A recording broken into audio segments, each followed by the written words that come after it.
Artigo 5º, inciso 16, que também é muito comum, tá? De ser questionado nas provas. Então preste bastante atenção e já marca também no texto constitucional. Esse aqui a gente vai interpretar junto. Todos podem reunir-se pacificamente, sem armas, em lugares abertos ao público, independentemente de autorização, desde que não frustrem outra reunião anteriormente convocada para o mesmo local, sendo apenas exigido prévio aviso à autoridade competente. Beleza, vamos interpretar o dispositivo? O que a gente tem aqui? Nós temos aqui a chamada liberdade de reunião.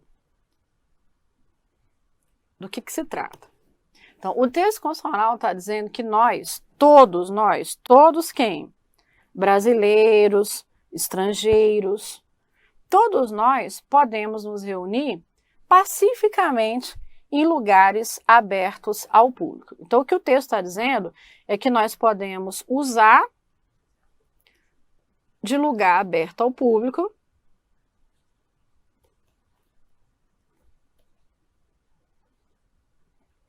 para reuniões, eventos, reuniões. Então, essas reuniões contemplam várias coisas. Poderia ser um evento religioso, cultural, de lazer, uma manifestação, um protesto, uma passeata, uma carreata. Tudo isso aqui contempla o direito de reunião.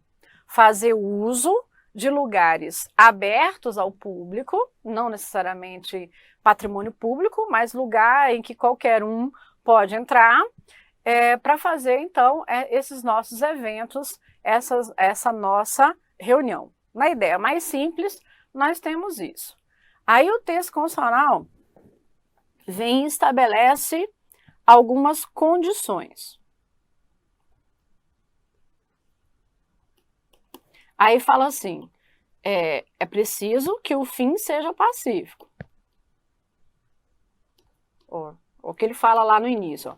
Todos podem reunir-se pacificamente, de modo que se a reunião não for pacífica, nós não teremos nenhum direito aqui, só teremos o direito sendo a reunião pacífica, tá bom? Então, o fim é pacífico.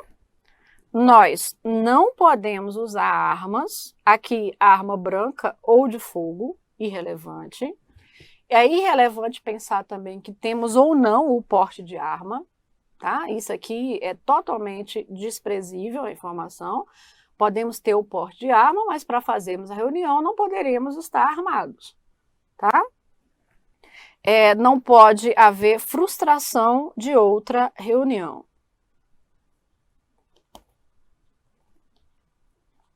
E porque não pode haver a frustração de outra reunião, é preciso que nós comuniquemos do evento previamente à autoridade competente. Esse ponto aqui, o Supremo Tribunal Federal, no final de 2020, entendeu que se eu não comunicar ao poder público que vou fazer a reunião, simplesmente por isso, o poder público não terá motivo para impedir a reunião, só porque eu não avisei previamente. Porque a ideia de avisar é para que uma reunião não frustre outra. Então o poder público se organiza para não haver choque de eventos. Não havendo choque de evento, o fato de eu não comunicar não é suficiente para impedir a reunião, tá? Esse foi o entendimento do Supremo Tribunal Federal a respeito desse assunto. Bom, observe que esse direito não depende da autorização do poder público para ser exercido. O texto constitucional já nos traz a liberdade que tem aplicabilidade imediata e direta. Todos podem reunir-se pacificamente, sem armas, em locais abertos ao público. Aí olha a garantia constitucional, independentemente de autorização. Ou seja, nós não precisamos da autorização. Ou seja, agora a gente já pode exercer o direito de reunião. Não depende da autorização do poder público. Então, a aplicabilidade é imediata é direta. Então, ou essa norma é plena, ou essa norma é contida pelas características que eu estou colocando aqui para vocês. Agora, como é que a gente vai saber se é uma coisa ou outra? O alcance é amplo ou restringido? A aplicabilidade é integral ou passivo de restrição? Esse é que é o ponto. O que vocês acham? A aplicabilidade é integral ou é passivo de restrição? Pois é passível de restrição. Essa norma constitucional aqui tem eficácia contida. Observe, mas essa norma aqui não tem reserva legal. Não tem, cadê? No dispositivo não tem. Tá, então se não tem reserva legal, a contenção não está vindo da lei infraconstitucional. Logo, a contenção vem da própria Constituição, concorda? Beleza, e cadê a contenção? Aí é que é o grande lance, preste atenção. Tenho certeza de que a maioria de vocês vai dizer assim, não, professor, eu sabia que essa norma é contida, a contenção vem da própria Constituição, e a contenção é isso aqui, professor. Essas condições aí que você colocou acabam restringindo o exercício da liberdade de reunião. Pois é, não é isso aqui que é a restrição. Não é essa a interpretação. A razão pela qual eu disse que isso aqui é condição. Se o fim não for pacífico, você não terá direito de reunião. Se o povo estiver armado, eles também não terão o direito de reunião. Se a minha reunião estiver frustrando a sua, então eu não tenho o direito de reunião. Eu só tenho o direito de reunião quando eu atendo essas condições. Então não é isso que restringe, isso aqui é condição e não restrição. Agora eu sei de mais nada. Agora eu vou brigar com você, professor, está me confundindo. Pois é, eu não estou te confundindo, quero que você aprenda definitivamente. A norma é contida mesmo. Tem restrição na Constituição mesmo, mas não é isso. A restrição você encontra no artigo 136 e encontra no artigo 137. O 136 fala do estado de defesa e o 137 fala do estado de sítio, que são institutos que a gente não vai estudar agora, né? A gente não vai desviar assim do assunto dessa forma. Mas que eu já venho até falando para vocês, já falei no contexto da reforma constitucional sobre estado de defesa, estado de sítio, indiquei os artigos, talvez alguns tiveram curiosidade de lá olhar, mas o fato é que na vigência de qualquer das duas circunstâncias, estado de defesa ou estado de sítio, direitos fundamentais poderão sofrer restrições e dentre eles um é o direito de reunião. Se, por exemplo, decretado o estado de defesa, aqui no Distrito Federal, simplesmente porque foi feito o decreto do estado de defesa, que foi aprovado pelo Congresso Nacional, a gente não vai ter o direito de reunião. Ah, mas eu quero fazer uma carreata domingo de manhã aqui na esplanada dos ministérios. Não vou fazer com vocês. Não tem direito de reunião. Tem a proibição, porque foi decretado estado de defesa. Decorrente de uma calamidade aqui no Distrito Federal. A coisa está fora de controle por aqui, imagina. Ou eu não vou poder me reunir com vocês lá na Praça dos Três Poderes para poder fazer um protesto lá contra o Congresso Nacional, por exemplo, ou o Presidente da República ou o Supremo Tribunal Federal. Por que não? Porque foi decretado o estado de defesa. E por mais que o meu fim seja pacífico, que estejamos desarmados, que a nossa reunião não frustre outra reunião, por mais que seja dessa forma, nós não faremos a reunião simplesmente porque foi decretado o estado de defesa. Acabou. A restrição vem de outra norma constitucional. Agora veja, o dispositivo está no artigo 5º, inciso 16. A restrição está lá no 136. Mas você fala, é por isso que eu tenho ódio, professora. Essa Constituição é complicada. Mas é por isso que a gente não estuda o texto constitucional em partes isoladas. Nós vamos aprender isso. A interpretação da Constituição é semelhante à interpretação da Bíblia. Então, se você isolar um versículo, você pode ter uma interpretação totalmente diversa do contexto. E assim a gente não isola nada da Constituição, a gente interpreta a Constituição sempre como um conjunto. Mas não se desespere, porque eu estou usando esse exemplo, vocês estão anotando, vocês já vão guardar isso em definitivo, mas assim que a gente começar sistematicamente a estudar o texto da Constituição, a gente vai estar estudando o artigo 1º, e eu não vou falar só do artigo 1º para você, eu vou completar com vários outros artigos que trabalham a mesma ideia, ou que são complementares. A Constituição se estuda dessa forma. Então, repetindo, o direito de reunião é de aplicabilidade imediata, é direta, não depende da autorização do poder público, é fruto de liberdade, mas a norma é contida.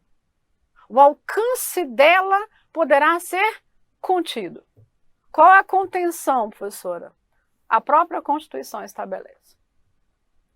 Ah, mas não tem hoje decreto de estado de defesa nem inicídio. Beleza, vamos fazer nossa reunião, vamos protestar, inclusive. Entendido? Beleza? Estão com rancor ou não? Nada de guardar rancor, gente. É pecado isso, não pode. Anota. Eu vou usar mais um exemplo. E aí eu vou fechar o vídeo depois desse exemplo. Mas aí é para acertar, tá? A pergunta que eu vou fazer. Gente, e esse aqui, artigo 5º, inciso 11. Inviolabilidade da casa. Classifica para mim. Vocês vão dizer aí primeiro, antes de eu explicar. A norma é plena ou é contida? Bora, sem enrolação. A casa é o asilo inviolável do indivíduo, ninguém nela podendo penetrar sem o consentimento do morador, salvo flagrante delito, desastre para prestar socorro, ou durante o dia por determinação judicial. Vai lá, classifica norma plena ou norma de eficácia contida? Quero só ver. Vocês estão enrolando para me responder? Pois é, meus amigos, olha lá. Então, o que a gente tem aqui de garantia, né? Aqui você também não tem um direito, não. Você tem uma garantia individual, tá? Uma cláusula pétrea, uma garantia individual. Então, o texto constitucional fala que a casa é o asilo inviolável do indivíduo. É o lugar de abrigo. Asilo é lugar de abrigo, é lugar de proteção. Então, quando o texto diz que a casa é o asilo inviolável, ele está trazendo a proteção ao direito de intimidade. E também a proteção ao direito à vida privada, intimidade e vida privada. De modo que a entrada na casa depende da autorização de quem mora na casa. Agora, essa é a proteção constitucional, a entrada, bem como também a permanência, né? Mas a entrada na casa, em momento oportuno a gente vai estudar com mais detalhe o que é casa para fins constitucionais, mas por enquanto você pode pegar a ideia geral do texto. A entrada na casa de alguém depende da autorização do morador. Por quê? Para garantia da proteção da intimidade, da vida privada da pessoa. Só entra quem eu autorizar. E só permanece lá também quem eu autorizar. Entretanto, o texto constitucional vem e diz assim, salvo. Então, ele trouxe a garantia. Qual é a garantia? Só entrará na minha casa aquela pessoa que eu autorizar. Essa é a garantia. Aí o texto diz salvo. Qual o sentido desse salvo? Ele está dizendo o seguinte. Olha, a casa é o Estado. Essa é uma proteção essencialmente nossa em face do Estado. Então, a ideia é dizer assim, Estado e autoridades do Estado. Não pode entrar na casa da Nelma não, viu? A não ser que ela autorize a entrada. Particulares. Respeita a intimidade da Nelma, a vida privada da Nelma. Vocês não podem entrar na casa dela sem autorização dela, não. Salvo. O salvo é no sentido de quê? Sem a autorização da Nelma, a Constituição autoriza que tanto o Estado quanto um particular entre na casa dela. Sem autorização, não havendo que falar em violação do domicílio da Nelma. Há uma proteção para a Nelma desde que não se encaixe nas situações de exceção. A proteção é essa, mas ela não alcança algumas situações. Quais são as situações? Flagrante delito, tem crime acontecendo lá na minha casa, desastre, casa está lá desmoronando, por exemplo, prestação de socorro, de repente passei mal lá, desmaiei, ou ordem judicial. Pois é, a ordem judicial não queria que o povo entrasse de jeito nenhum, mas entraram para cumprir o mandado de busca e apreensão, beleza, normal. Nas 3 primeiras situações podem entrar a qualquer hora. Na última situação é preciso ser dia. Bom, muito bem, no mais básico, a gente tem essa proteção constitucional aqui. Agora eu pergunto, essa norma é plena ou é contínua? Então, a gente está falando de uma garantia, de que ninguém vai entrar na minha casa sem a minha autorização. Essa é a regra. Garantia da minha intimidade e da minha vida privada. Para que eu usufrua dessa garantia, eu preciso de lei regulamentadora disso aqui? Não. A própria Constituição é que traz a garantia. Então, a norma constitucional é de aplicabilidade imediata e direta. Estamos firmes? Agora, o terceiro ponto. De alcance amplo ou restringível? Então, de cumprimento integral do dispositivo ou passivo de sofrer restrição? Se passivo de sofrer restrição, qual é a restrição? Porque o dispositivo não contém reserva legal. A restrição, portanto, é a Constituição? Se sim, qual o dispositivo? Estou esperando a resposta. Estou te dando as dicas de como ir desenvolvendo o raciocínio. Pois é, meus amigos.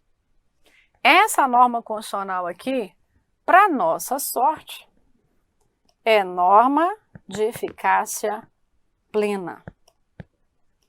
Oxe, professor. Se você está dizendo oxe, pode anotar também assim em destaque. Isso cai na prova, tá? Trata-se de norma de eficácia plena. Tá, entra com recurso, estou esperando. Ok, mas para você fundamentar a contida, você tem que falar para mim que tem restrição, ou está prevista a restrição. E como não tem reserva legal, você tem que fundamentar com outro dispositivo constitucional. Qual é? Fala, não, professora, a restrição é o salvo. Pois é, essa é que é a questão da interpretação que eu fico insistindo, bater na tecla com vocês. Que não basta decorar 2 conceitos de o que é norma plena e o que é norma contida. Tem que saber aplicar. Então, às vezes alguém lê o salvo e fala que o salvo é a restrição. E aí ele vai dizer contida. E não.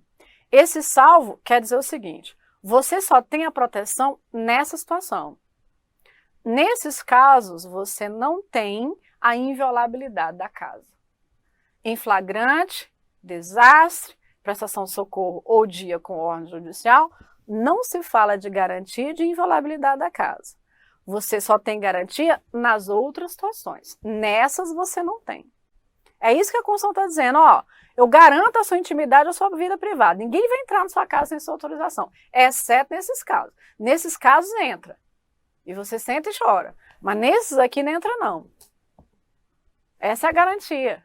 Então, eu não tenho outra norma constitucional restringindo a inviolabilidade da casa não, gente. Essa norma é plena. Por isso que eu quis colocar aqui pertinho uma da outra, o direito de reunião e a inviolabilidade da casa, porque eu já sei como que muitos de vocês, os que já vêm estudando, é quem tem experiência mesmo com a matéria, como que vocês interpretam. E isso aqui é cair na prova e gerar dúvida ali para muitos. Se foi o caso de você também ter tido dúvida, é preciso, então, anotar. Tá bom? Beleza? Então, ok, nós vamos fechar esse vídeo aqui. No outro vídeo, nós vamos falar ainda da norma de eficácia limitada.